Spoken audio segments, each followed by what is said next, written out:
எங்கே போயிட்டு வந்த? காலேஜ்க்கு. காலேஜுக்கு எதுக்கு போன நீ?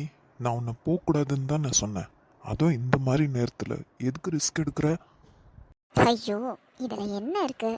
நான் மாமா கூட தான் போனேன்.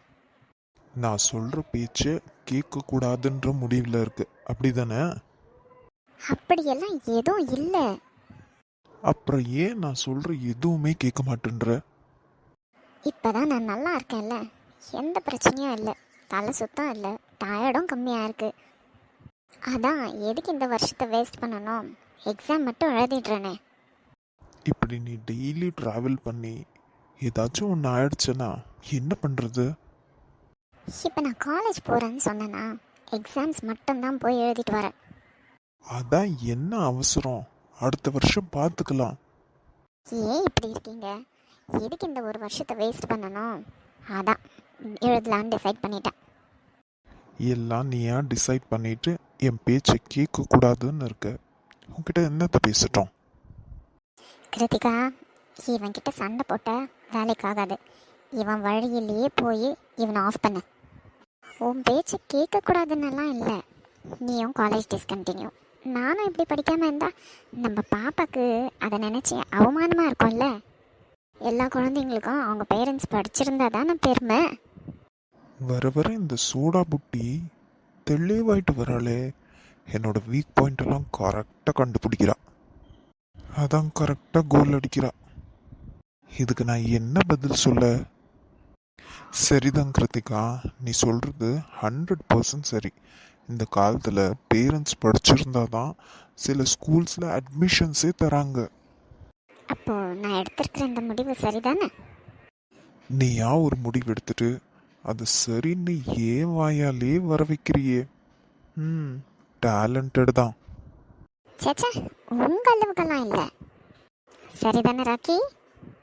என்னடி ராக்கின்ற? அப்புறம் அதானே உங்க பேரு. உன்கிட்ட இருந்து நான் இதை எதிர்பார்க்கல, இன்னொன்னு எதிர்பார்த்தேன். எனக்கு அதெல்லாம் பிடிக்கல, எனக்கு இதுதான் பிடிச்சிருக்கு. ஊரே ராக்கின்னு கூப்பிடுது, நான் கூப்பிட்ட மட்டும் என்னவா? சரி சரி, உனக்கு எப்போ அப்படி கூப்பிடணும்னு வரப்போ இருக்கோ அப்போவே கூப்பிடு. ஆனால் இப்போ காலேஜ் போகிறது வருது அதெல்லாம் எப்படி? அதான் சொன்னேன்ல, டெய்லி ஒன்றும் இல்லை, எக்ஸாம்ஸ் மட்டும் எழுதிட்டு வரணும். நீங்களே என்னை பிக்கப் அண்ட் ட்ராப் பண்ணுங்க. ஓ, கொஞ்ச நாளைக்கு உனக்கு டிரைவர் வேலை பார்க்க சொல்கிறேன். ஏன் பார்க்க மாட்டீங்களா? உனக்கு பார்க்காம இன்னும் யாருக்கு பார்க்க போகிறேன்? கண்டிப்பாக பார்க்குறேன். இப்போ கூட பாருங்க, நான் பெரிய மாமா கூட தான் போயிட்டு வந்தேன். எல்லாம் சரிதான். எனக்கு என்னன்னா, எந்த இடத்துலையுமே ரிஸ்க் எடுக்க வேண்டாம், அவ்வளவுதான். மற்றபடி நீ கன்சீவாக இல்லைன்னா நானே உன்னை காலேஜ் போக சொல்லியிருப்பேன். இந்த லீவில் நம்ம கம்பெனியில் வேலை செய்ய சொல்லியிருப்பேன். ஓஹோ, அப்போ சாருக்கு என்ன வேலைக்கு அனுப்புகிற ஐடியாலாம் இருந்திருக்கோ? ஏன், அதில் என்ன இருக்குது? எல்லாம் உனக்கு ஒரு எக்ஸ்பீரியன்ஸ் தானே. உங்கள் அண்ணன் கம்பெனியில் என்னை ஓசியில் வேலை செய்கிறதுக்கு பிளான் பண்ண வச்சுருக்கேன். அது என்ன உங்கள் அண்ணன் கம்பெனி? அது நம்ம எல்லாரோட கம்பெனி தான். சரி, ரெஸ்ட் எடுத்துக்கோ, எனக்கு வெளியே கொஞ்சம் வேலை இருக்குது, நான் போயிட்டு வந்துடுறேன். வரும்போது உனக்கு ஏதாச்சும் வாங்கி வரணுமா? ஐஸ்கிரீம் சாப்பிடணும் போல இருக்கு, வாங்க. சரி. என்ன சரின்னு அப்படியே போகிறீங்க? அதான் வாங்கின்னு வரேன்னு சொன்னேன்ல, என்ன என்னை தூக்கிட்டு போங்க. தூக்கிட்டு எங்கே போனோம்? இங்கே தானே இருக்க. இவன் ஒரு டியூப் லைட், எல்லாம் தெளிவாக சொல்லணும். அது முந்தனேத்து தூக்குனீங்கல்ல, அந்த மாதிரி. ஓ, அந்த மாதிரியா? நான் கேட்குறேன்னெல்லாம் நினச்சிக்காதீங்க. உங்கள் பாப்பாவுக்கு அந்த மாதிரி தூக்கணுமா, அப்போ தான் சந்தோஷமாக இருக்குதான், அதான். அப்படின்னு என் பாப்பா உன்கிட்ட சொல்லிச்சா? அட ஆமாம். கள்ளி, உன்னோட ஆசைன்னு சொல்லு, அதை விட்டுட்டு ஏன் பாப்பாவான் எப்படி ஏமாத்துறா பாரு. சரி, என் பாப்பா ஆசைப்பட்டா நிறைவேற்றிட வேண்டியது தானே.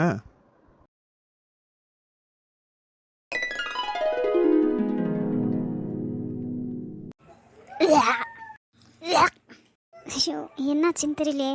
அப்பா வீட்டில் சாப்பிட்டது ஒத்துக்கலையோ? என்னாச்சு? பூரி ஒத்துக்கலையா? ஆனால் நான் பூரி நல்லா தானே சாப்பிடுவேன், எனக்கு ஒன்றும் ஆகாதே. ஒருவேளை அப்பா எண்ணெயை மாற்றி யூஸ் பண்ணிட்டாரோ? ஃபுட் பாய்சன் ஏதாவது ஆயிடுச்சா? அப்பா வீட்டில் கூட ஒன்றும் ஆகலையே, நல்லா தானே இருந்தேன். ஸ்ரீ, என்னடா ஆச்சு? ஏன் இப்படி வாந்தி எடுத்துன்னு இருக்க? என்னன்னே தெரியல அத்தை. ஏதாவது சாப்பிட்டது ஒத்துக்கலை போல தருது. அப்பா வீட்டில் பூரி சாப்பிட்டேனா, அதுதான் ஒத்துக்கலன்னு நினைக்கிறேன் அத்தை. ஓ அப்படியா? எண்ணெய் நிறைய இருக்கும், அதான் போல் ஒத்துக்கலை. சுடு தண்ணி எடுத்துகிட்டு வரட்டா? இல்லை வேண்டாம் அத்தை, கொஞ்ச நேரம் படுக்கிறேன், அப்புறமா வேணும்னா வந்து குடிக்கிறேன். எதனா பண்ணுதம்மா சொல்லு, டாக்டர்கிட்ட வேணும்னா போயிட்டு வரலாம். இல்லை அத்தை, அதான் கொமட்டுற மாதிரி தான் இருக்குது. சரி சரிடா, நீ போய் படுத்துக்கோ, நான் அப்புறமா உனக்கு சுடு தண்ணி எடுத்துகிட்டு வரேன். ம் சரிங்க அத்தை. என்ன சத்தம்? யாரோ வாந்தி எடுக்கிற மாதிரி இருக்கு. நம்ம கிருத்திகாவை தான் இருக்கோம். பைரவி, பைரவி இங்கே வா. என்னம்மா, என்ன சத்தம் அது? யார் வாந்தி எடுக்கிற மாதிரி தெரியுது? கிருத்திகாவா? ஐயோ இல்லை அத்தை, நம்ம ஸ்ரீ தான். ஸ்ரீயா, என்னாச்சு? என்னம்மா ஆச்சு அவளுக்கு? எல்லாம் நாடகம்தான். கிருத்திகா மாசமாக இருக்கால, எல்லாரும் அவளை நல்லா பார்த்துக்குறோம். அந்த வயிற்றுச்சல் தான். அவளும் ஏதோ ஒரு நாடகத்தை போட்டு படுத்துக்கணும். பெரியத்த, என்னடி உன் மருமகளை பற்றி சொன்னா அப்படியே பொத்துக்கிட்டு வந்துருமே உனக்கு.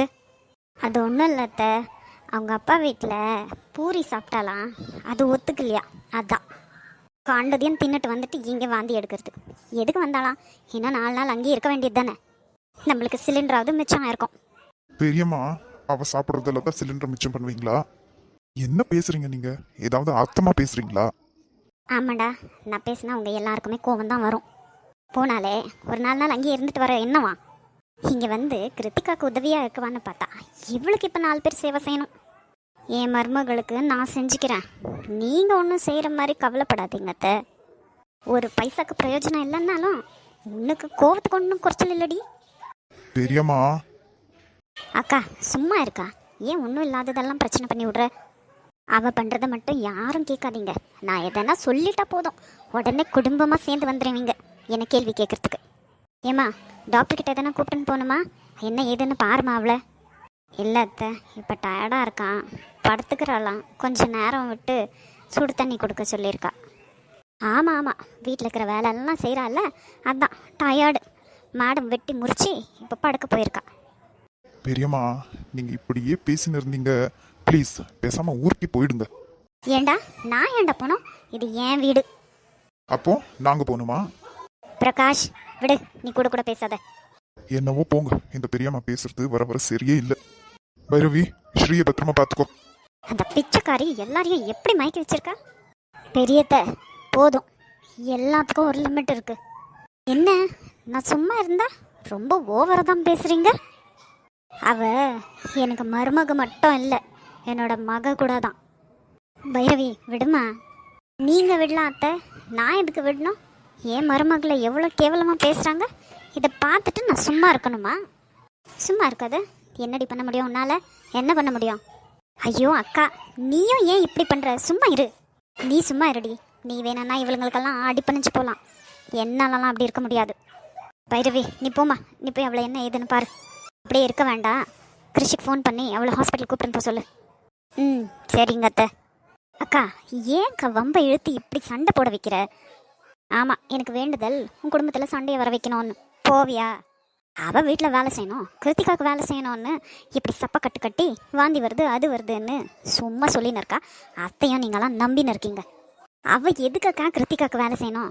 கிருத்திகாவுக்கு வேலை செய்ய தான் அவங்க அம்மா இருக்காளே, அப்புறமா என்ன? போடி, இவ ஒருத்தி உன்கிட்ட பேசினா எனக்கு தான் பைத்தியம் பிடிக்கும். இந்த அக்கா என்ன தான் சொல்ல வரதோ சுத்தமாக புரிய மாட்டேங்குது. முதலே வீட்டில் இல்லாத பிரச்சனைங்க, இந்த அக்கா வேற இன்னும் அதை டபுள் ஆக்குது. எப்போ ஊருக்கு போகிறான்னு கேட்க கூட மனசு வர மாட்டேங்குது. அப்படி கேட்டுட்டா இன்னும் அதுக்கும் நல்ல சண்டை பிடிக்கும். இவங்களெல்லாம் எப்படி தான் மேய்க்கிறது எனக்கு சத்தியமாக தெரியல.